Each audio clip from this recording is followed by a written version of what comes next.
I got so much motherfucking design on right now. Break it down, bring it back, make it clap. I got 3 old thoughts, new block, wear that thing. Bitches on my line, and you know. Kalian tahu nggak sih manfaat jangka panjang dari partisipasi dalam aktivitas fisik secara teratur? Nah, aktivitas fisik adalah bagian penting dari kehidupan yang sehat. Ada banyak manfaat dari partisipasi dalam aktivitas fisik secara teratur.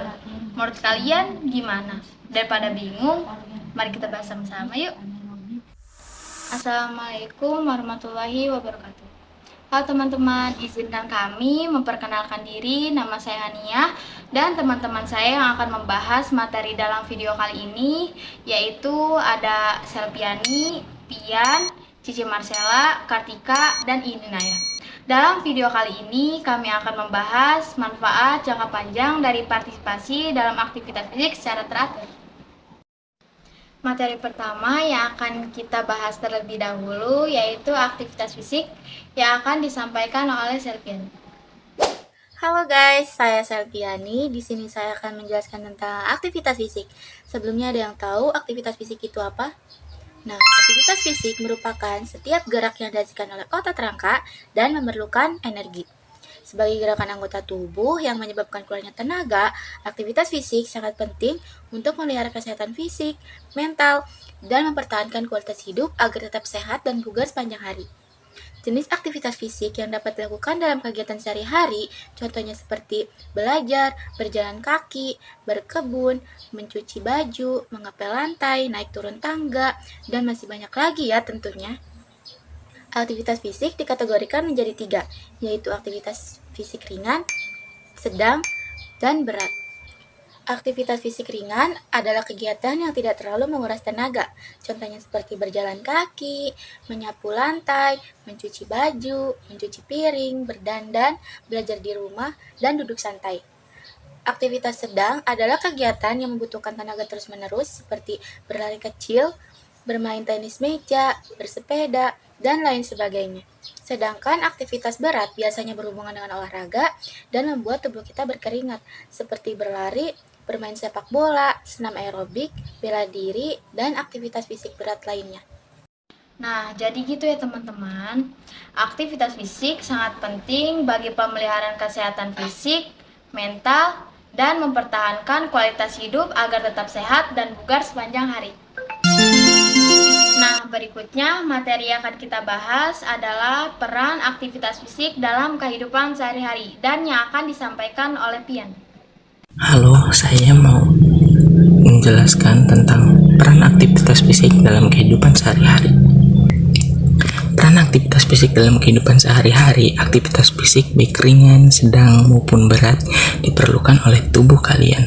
Peran aktivitas fisik terbagi menjadi beberapa bagian, contohnya seperti 1. Mengontrol berat badan. Mengontrol berat badan bisa dilakukan dengan cara memakan makanan yang sehat supaya fisik juga lebih stabil. 2. Menjaga kesehatan dan mengurangi resiko terkenanya penyakit. Melakukan kombinasi aktivitas fisik baik ringan, sedang maupun berat secara rutin dapat menekankan terkenanya risiko penyakit. 3. Mood booster atau peningkat suasana hati. Biasanya meningkatkan mood bisa dilakukan dengan cara berjalan santai di pagi hari atau di sore hari, bisa mengurangi stres. Dan keempat, meningkatkan energi dan kebugaran. Aktivitas fisik biasanya bisa dilakukan dengan cara berolahraga dapat meningkatkan kadar oksigen dalam darah sehingga dapat meningkatkan pembakaran kalori pada tubuh. 5. Memperbaiki kualitas tidur. Biasanya bisa dilakukan beraktivitas fisik secara teratur akan membantu kita untuk lebih mudah tidur. 6. Meningkatkan kesehatan mental dan otak. Biasanya olahraga secara teratur dapat efektif mengurangi kecemasan dan depresi dan bisa lebih cepat tidur juga.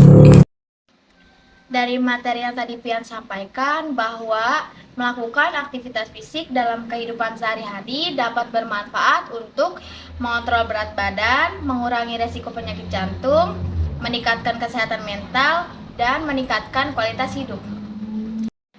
Baik, kita lanjut lagi ya. Materi ketiga yang akan kita bahas dan akan disampaikan oleh Cici Marcella yaitu pertumbuhan dan perkembangan fisik. Pertumbuhan adalah peningkatan ukuran tubuh. Perkembangan merupakan hasil dari proses penyempurnaan bagian-bagian tubuh, misalnya lebar bahu, tinggi badan, panjang kaki, lebar pinggul, dan lain-lain. Sedangkan perkembangan adalah peningkatan kapasitas fungsi atau kinerja organ-organ tubuh. Perkembangan antara lain kondisi ibu saat mengandung janin sampai melahirkan. Perkembangan dipengaruhi oleh faktor internal dan eksternal. Faktor internal perkembangan antara lain kondisi ibu saat mengandung sampai melahirkan. Setelah janin dilahirkan, maka faktor internal berpengaruh antara lain keturunan gizi, aktivitas fisik, sistem kelenjar, hormon pertumbuhan, penyakit yang diderita, suku bangsa, kondisi sosial ekonomi, kondisi psikososial, dan lain sebagainya. Materi yang tadi disampaikan cukup jelas kan? Pertumbuhan adalah peningkatan ukuran tubuh dan perkembangan itu dimulai sejak dalam kandungan hingga dilahirkan. Nah, kita lanjut ke materi berikutnya yaitu pertumbuhan fisik pada masa remaja yang akan disampaikan oleh Kartika Ayu Febriani. Biasa dipanggil Ebi. Halo, perkenalkan nama saya Kartika Ayu Febriani. Di sini saya akan menjelaskan tentang pertumbuhan fisik masa remaja.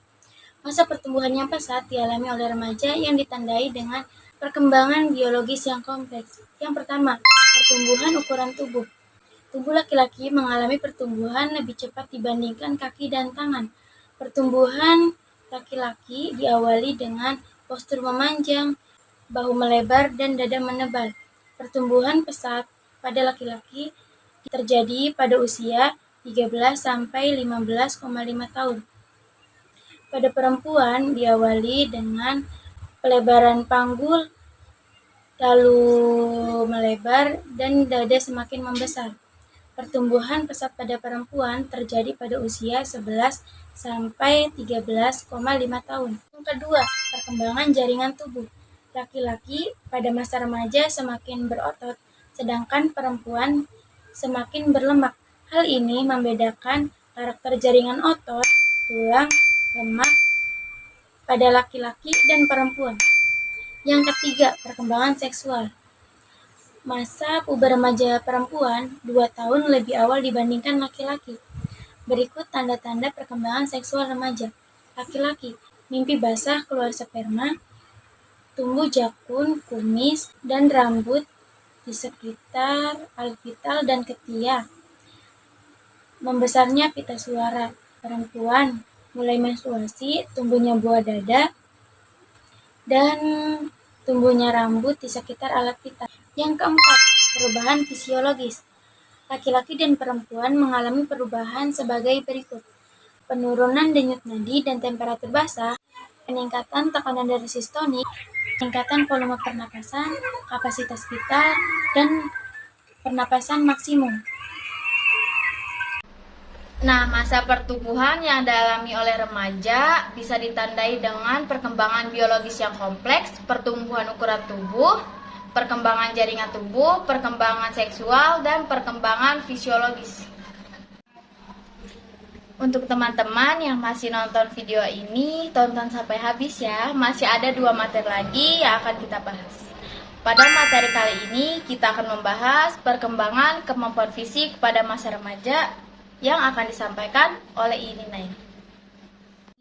Saya Ini Naya ingin membahas tentang perkembangan kemampuan fisik pada masa remaja. Perkembangan kemampuan fisik pada masa remaja yang paling menonjol yaitu dalam hal kecepatan, kekuatan, dan daya tahan jantung paru pernafasan. Kecepatan dan kekuatan dipengaruhi oleh meningkatkan jaringan otot-otot dan memanjangkannya tulang-tulang rangka sebagai alat pergerakan tubuh. Semakin meningkatkan kekuatan otot, maka meningkatkan pula kecepatan gerak yang dihasilkan, sedangkan daya tahan jantung paru perkembangan sering dalam membesarkan rongga dada. Membesarkannya rongga dada juga disertai perkembangannya volume jantung dan paru. Perkembangan kemampuan fisik pada masa remaja, laki-laki dan perempuan berbeda satu sama lain. Dengan kemampuan gerak, dengan perbedaan perkembangan fisik, maka perbedaan pula kemampuan gerak terjadi pada laki-laki dan perempuan. Laki-laki cenderung lebih meningkatkan kemampuan geraknya dibandingkan perempuan. Perbedaan kemampuan gerak antara laki-laki dan perempuan memiliki masa kritis saat fase perkembangan seksual terjadi. Laki-laki meningkat setelah fase tersebut, sedangkan perempuan cenderung statis. Hal lain yang membedakan terjadinya perbedaan kemampuan gerak adalah pertumbuhan fisik ke arah tipe tubuh tertentu. Setiap tipe tubuh memiliki kecenderungan tertentu dalam menguasai macam-macam gerak yang berbeda. Ada endomorf, mesomorf, dan ektomorf. Karakter dari ketiga tipe tubuh manusia adalah sebagai berikut. 1. Ektomorf. Sulit untuk menaikkan berat badan. Secara natural kurus, lemak di tubuh sedikit, kurang bertenaga pada saat berolahraga, metabolisme tinggi, mudah membakar apa saja yang mereka makan. Cenderung tetap memiliki tubuh yang kurus walaupun kurang berolahraga dan banyak makan. 2. Mesomorf. Metabolisme tinggi, mudah membakar apa saja yang dimakan. 2. Secara alami. 3. Berenergi tinggi. 4. Mudah membentuk otot. 5. Mudah menambahkan tenaga. 6. Stamina tinggi. 3. Endomorf. Metabolisme yang rendah.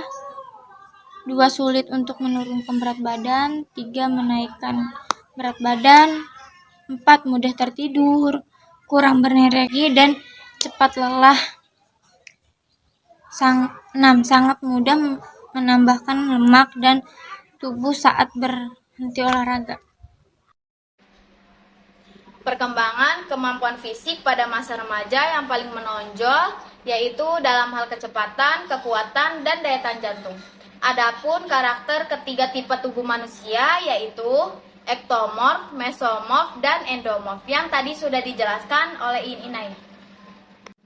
Materi terakhir yang akan dijelaskan oleh saya yaitu aktivitas fisik yang diperlukan.